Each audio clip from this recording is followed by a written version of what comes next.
Before we begin, please be advised, the following content is for educational and entertainment purposes only. What you're about to hear is the verbatim federal courtroom testimony from the trial of Sean Diddy Combs, as reported by Inner City Press. No one in the courtroom expected the next witness to step forward wearing a navy blue suit with a badge tucked beneath his lapel. But when former FBI agent Mark Halperin took the stand, the room fell into a stunned, suffocating silence. What Halperin revealed wasn't just a scandal, it was an entire system, a deeply embedded network of protection that, according to him, reached the highest levels of government, all the way to the Oval Office. Yes, he named names. He named Barack Obama, a man once seen as a beacon of hope, now allegedly linked to a web of private parties, presidential pardons, and high-level shielding involving Diddy. Halperin claimed Diddy's long-standing untouchability had little to do with brilliant attorneys and everything to do with being valuable to the powerful. What followed was explosive, a testimony that connected politics, religion, the music industry, and a silent orchestrated control system dating back to the 1990s. The courtroom was packed, yet no one moved. No one even breathed when the back doors creaked open. A man stepped in, dressed in a dark tailored suit, carrying a slim black briefcase. No name, no introduction, no credentials, just a silent nod from the judge. That was the signal. This was no ordinary witness. This was a ghost in the system.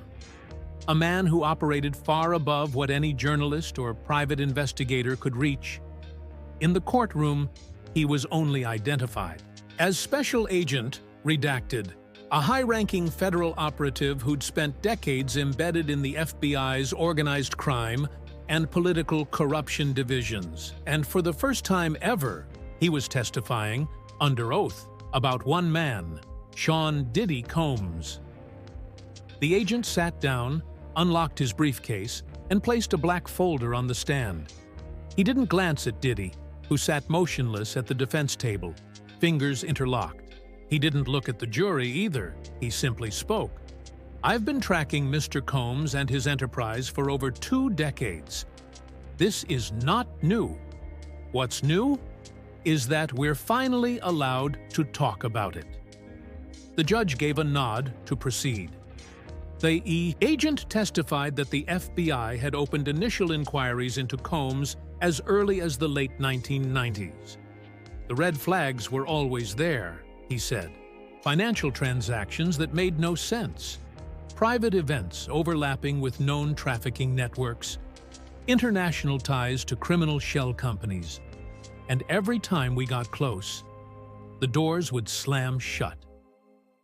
He described a chilling incident from 2001, an international sting on money laundering involving a bad boy Europe affiliate. The evidence? Crystal clear. Diddy's financial team, overseas accounts, forged invoices, shell companies in Luxembourg and the British Virgin Islands. But when agents attempted to obtain warrants, they were denied. That was the first time. "We weren't just dealing with celebrity protection," he said. "We were dealing with federal interference." A wave of whispers rippled through the courtroom. "I don't mean to sound conspiratorial," the agent continued, "but this wasn't local law enforcement getting cold feet. This was top-down. Washington-level officials ordering us to stand down." He paused, scanning the room. Files vanished. Witnesses were quietly relocated. Investigators reassigned without warning. At first, we thought it was coincidence, but it wasn't. The prosecution then displayed a timeline of stalled and sabotaged investigations spanning 1999 to 2013. Each time Diddy's name surfaced, whether it was in connection to trafficking, assault, or wire fraud, the result was the same. Key witnesses disappeared. Federal delays froze cases, Investigations were quietly closed or redirected. One juror's mouth dropped open. A woman in the gallery gasped and covered her lips. And then came the bombshell. In 2003, the agent said, "We had reason to believe Mr. Combs was operating under unofficial informant protection, the kind that doesn't appear in any public records." He let the words settle. That kind of protection only comes from very high up. And at the time, there were only 3 people in the federal government who had the authority to authorize something like that. The room went cold. All eyes shifted to Diddy, who sat stone still, jaw clenched.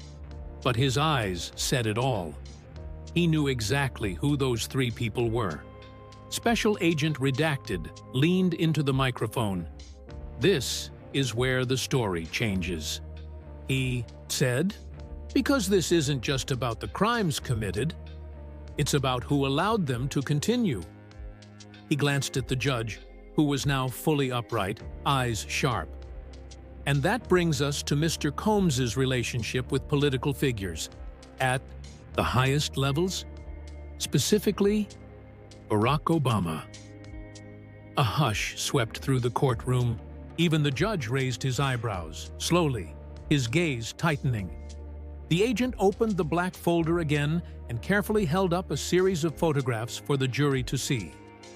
The first image, a grainy photo from 2005, Diddy standing shoulder to shoulder with then-Senator Barack Obama at a fundraiser in Chicago. The second, a private, off-the-books event in 2007 in Washington, D.C., hosted by a high-level lobbying group closely tied to the Democratic National Committee. Diddy had been listed under an alias, but the photo left no doubt. It was him, and he wasn't alone. These weren't just photo ops, the agent explained. These were closed-door sessions, meetings where we believe Mr. Combs engaged in intelligence-sharing operations. He traded favors, leaked information about rivals, and in return, he got protection. At that moment, the defense leapt to its feet, shouting objections. But the damage was done. The jury had seen the photos.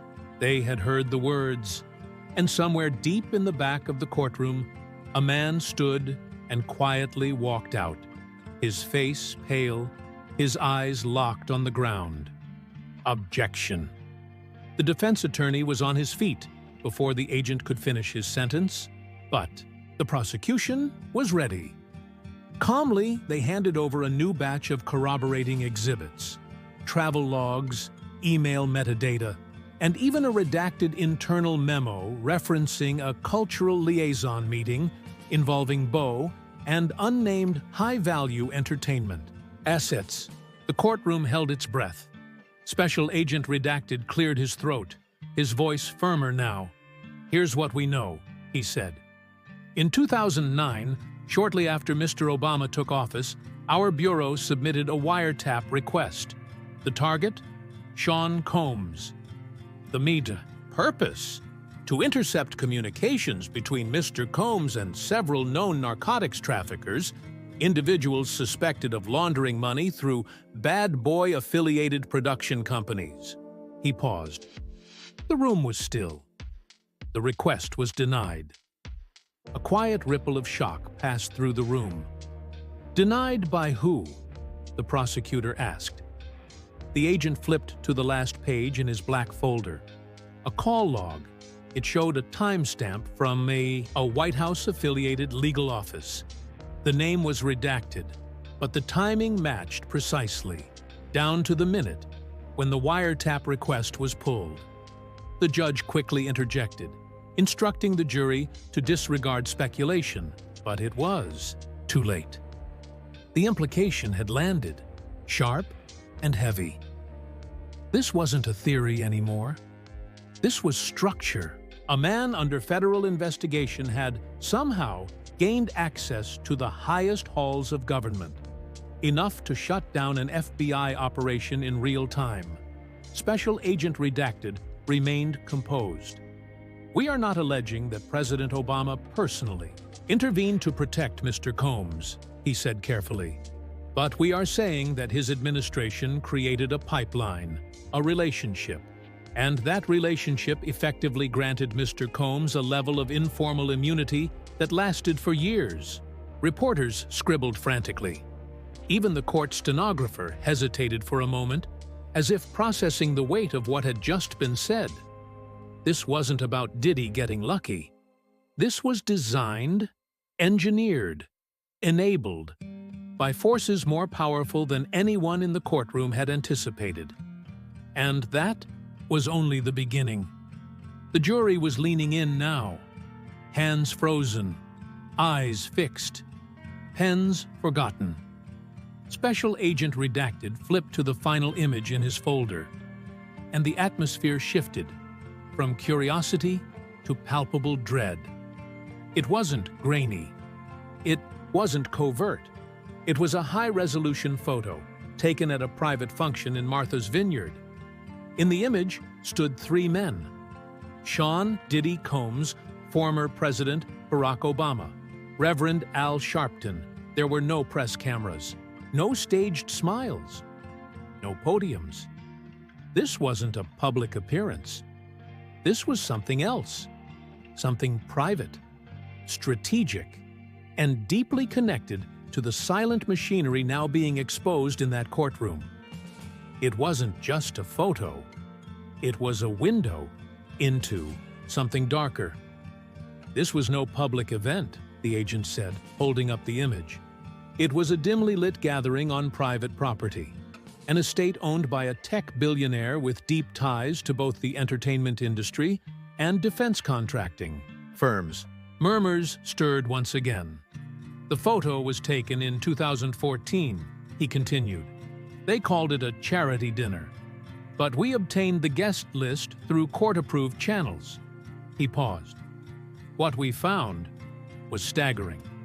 The list included former CIA assets arms dealers currently under international sanctions, senior representatives from TriStar Entertainment lobbyists with foreign intelligence ties. The courtroom erupted in whispers. The judge slammed the gavel. Order in the court! But the silence that followed was even louder. The agent didn't blink. Mr. Combs wasn't there as a guest, he said flatly. He was a conduit, delivering information from the streets of New York to the marble halls of political power. And, in return, his sins were forgiven. A juror's pen clattered to the floor. And then came the moment that turned shock into disbelief. In 2012, the agent said, the Miami field office carried out a trafficking sting. A known associate of Sean Combs was caught red-handed in possession of underage girls' narcotics evidence, of offshore wire transfers. It was the kind of case that would make national headlines, the agent said quietly. But 48 hours later, the file was sealed. The agents on the case were reassigned. The suspect? Released. The entire case? Vanished. A beat. How? The prosecutor asked. The agent didn't blink. A single phone call, he said. From a Capitol Hill extension. No name, just a call. Silence. Then he handed over internal memos and emails from agents in the Miami office. All bore the same confusion, the same warning signs. And one line, one chilling line, stood out. Don't ask why this got buried. Just be glad you're not in the room. The room went still. No one spoke. Not the jury. Not the press. Not even the judge. Something had cracked open in that courtroom. Not a scandal, a system. Then came perhaps the darkest revelation yet. There was a period in 2015, Special Agent Redacted said, his voice grim, when we monitored Mr. Combs's movements closely. He detailed a travel itinerary that at first seemed extravagant but harmless. Haiti, then Colombia, then private islands scattered across the Caribbean. We assumed it was recreational, he admitted. But intel from foreign partners painted a very different picture. According to classified intelligence, Combs was meeting with cartel-affiliated financiers, not once, but repeatedly, and the so-called yacht parties. Underage girls flown in from Brazil and Eastern Europe, the agent revealed. One source said the girls believed they were attending an American Idol audition. Gasps rippled through the courtroom. One juror turned away, visibly sickened. The agent closed his black folder.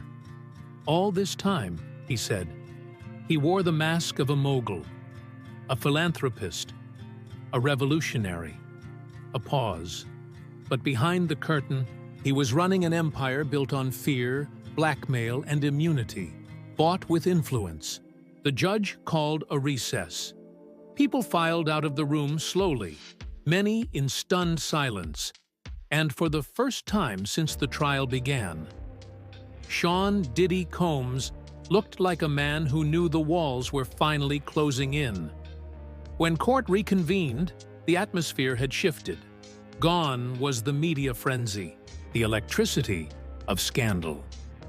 What remained was a cold stillness, like the moment before a storm. This was no longer just a music mogul on trial. This was a reckoning of power, of privilege, of the illusion of justice itself. Special Agent Redacted resumed the stand. His tone was heavier now, his face drawn. "What I'm about to say," he warned, "will shift the courtroom again." He took a breath. "We have reason to believe a cache of surveillance tapes exists, collected from Mr. Combs's properties, dating as far back as 2003. A beat. This isn't speculation," he continued. "We know they existed, because some of them briefly passed through federal hands." He clicked a remote. A projector flickered to life. On the screen, a single frame, time-stamped and grainy, from a surveillance room inside one of Combs's Los Angeles estates. "This image," the agent explained, "was leaked to us by a whistleblower from a now-defunct private security firm hired by Mr. Combs." The image showed a wall of 30 monitors, each connected to a different feed. Bedrooms, hallways, pools, private studios. Many of the cameras were hidden, the agent said, and the people being filmed did not know. A wave of murmurs surged across the gallery. "Here's where it gets darker," he said, steadying himself. "In 2016, we obtained a federal warrant to seize 3 hard drives suspected to contain this footage. But when agents arrived," he paused, "a fire had already broken. Out in the server room." He let that sink in. The cause was confirmed as arson, and the timing, less than 20 minutes after our field office received clearance, suggests one thing. Someone warned them. An internal leak, a federal compromise. But then came the twist. 1. Drive survived, the agent revealed. Recovered from a safe deposit box in Puerto Rico, registered under the name of an associate. He let the silence settle. "And what was on that footage," he said, "is what changes everything." "The next part," the agent said, holding up a sealed notarized ledger, "is where the lines blur completely." The judge adjusted his glasses. The gallery sat still, too still. Even the air seemed to stop. "This document," the agent continued, "was obtained from a confidential informant formerly employed by a security consulting firm contracted through a third party to vet entertainment industry engagements overseas." A mouthful, but the gravity was simple. The ledger detailed payments. Regular, large, coded. Over a period of 9 years, Mr. Combs received discrete disbursements traced back to shell organizations indirectly funded by agencies under federal intelligence umbrellas, the agent said flatly. Amounts ranged from $45,000 to over $600,000 per quarter. Some payments were justified as consulting fees. Others were marked simply cultural insight exchange. A murmur rippled through the room. The judge raised a hand. Silence. This wasn't a recruitment, the agent clarified. It was a symbiotic relationship. He gave them access. They gave him immunity. And when that immunity wavered, he had leverage, the agent reminded. Dozens of hours of footage, conversations, behavior, blackmail material. The prosecutor leaned forward. So, you're saying the federal government, at some level, knew what he was doing? The agent did not blink. I'm saying, he said carefully, that elements of our government weighed the cost of exposure against the utility of the asset.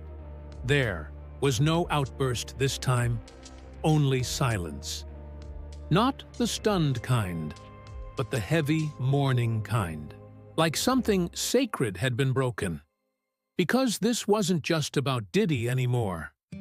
This was about a system that had looked the other way.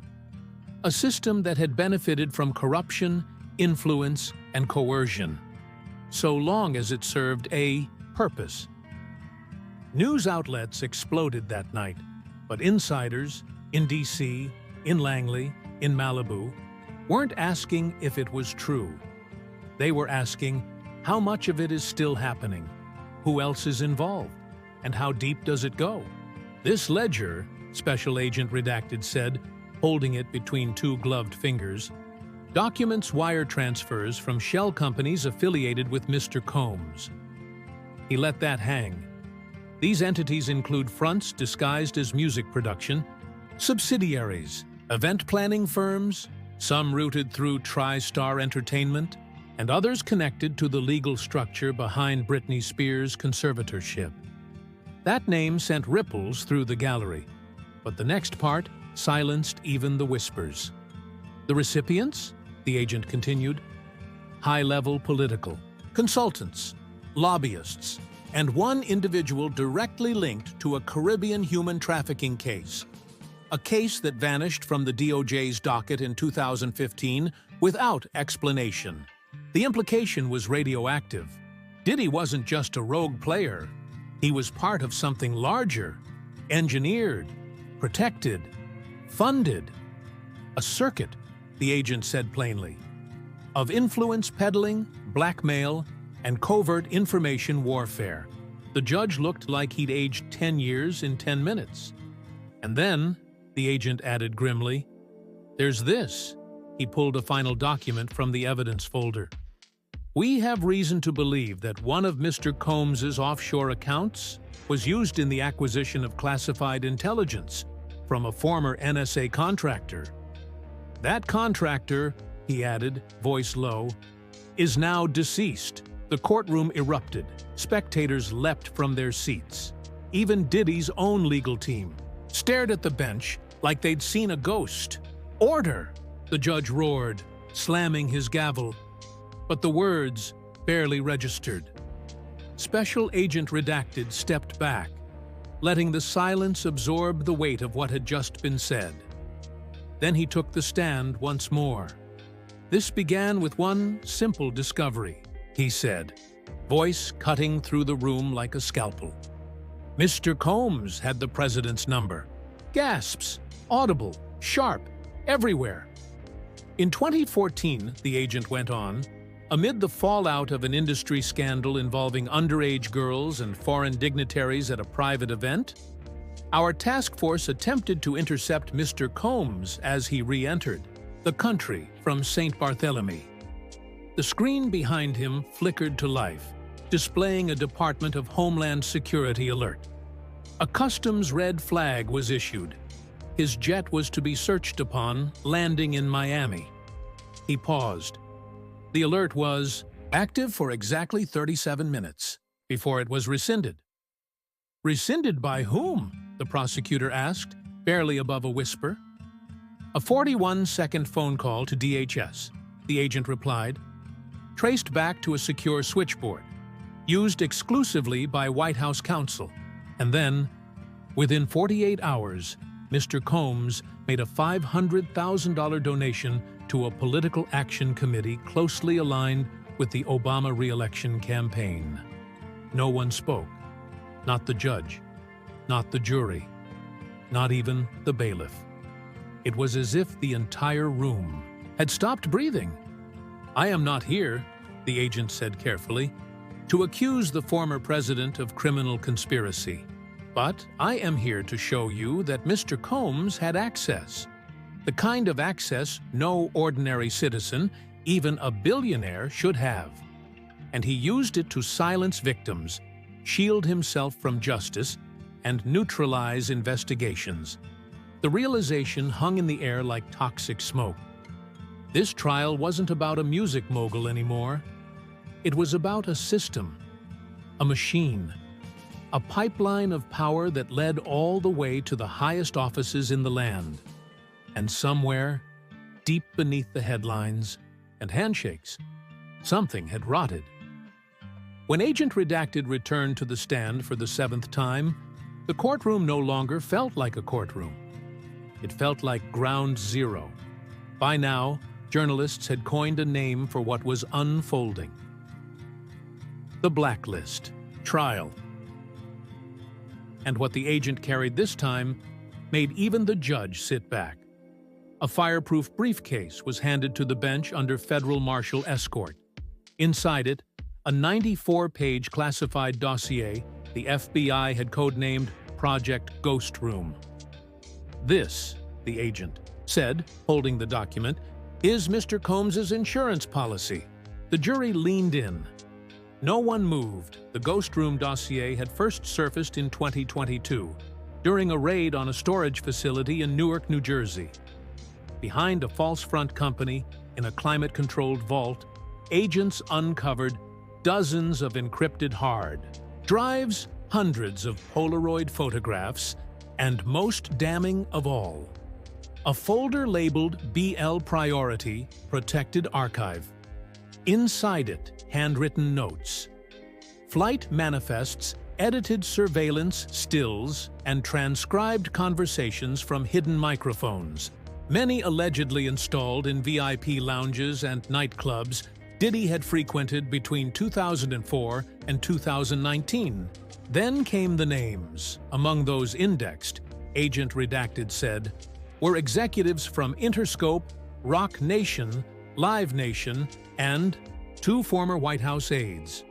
But the smoking gun wasn't the names, it was the photos. Stark, black and white snapshots.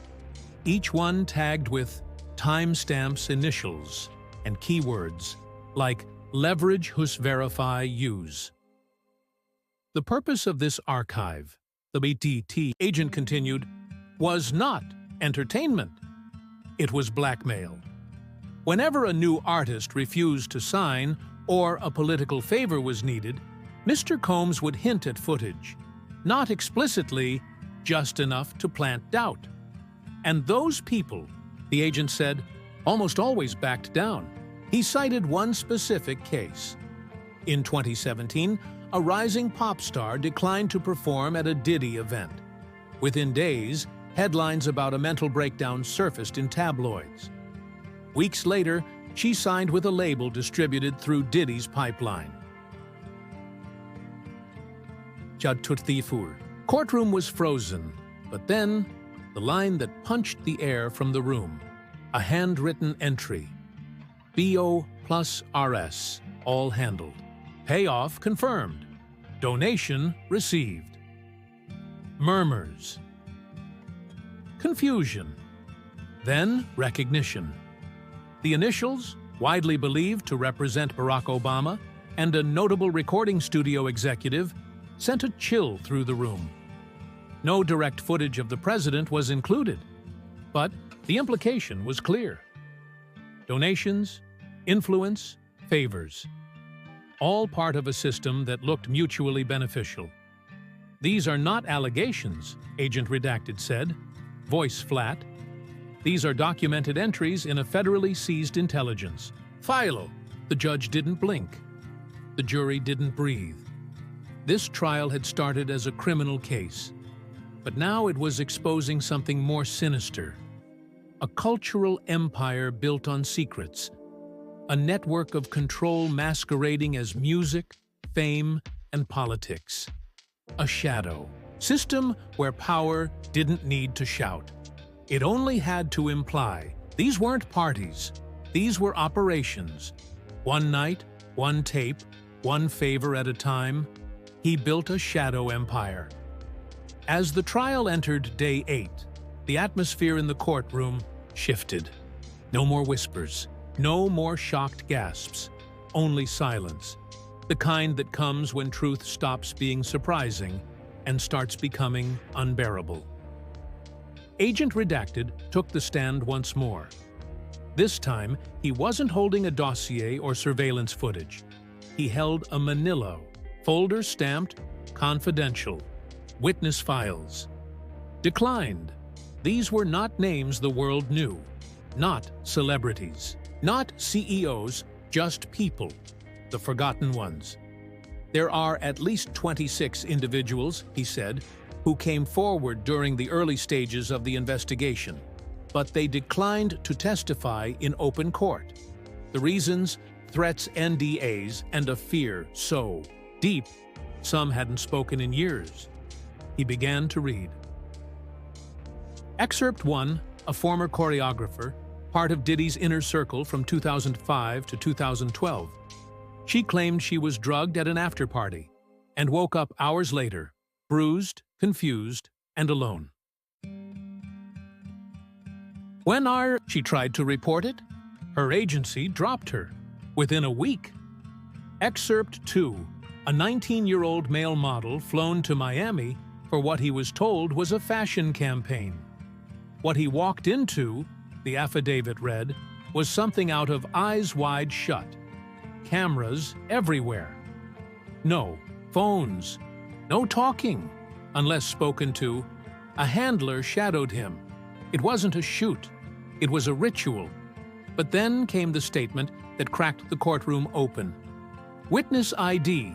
C. Babi Walven, no name. Just an age. I was 17 when someone in his camp introduced me to Diddy. I thought it was a mentorship. It was never that. He told me if I left, or told anyone, my family would regret it. Agent Redacted paused, then slowly closed the folder. These aren't people with platforms. They aren't famous, but they exist. And for far too long, their fear has been used as fuel. He held up another document. A list. Names redacted, but dates and locations matched against known Combs-hosted events. The judge leaned forward. What is that list? Confirmed victims, Agent Redacted replied. Each story matched multiple data points from our investigation. By the time he stepped down from the stand, no one was dry-eyed. Not the reporters, not the court officers, not even the jury.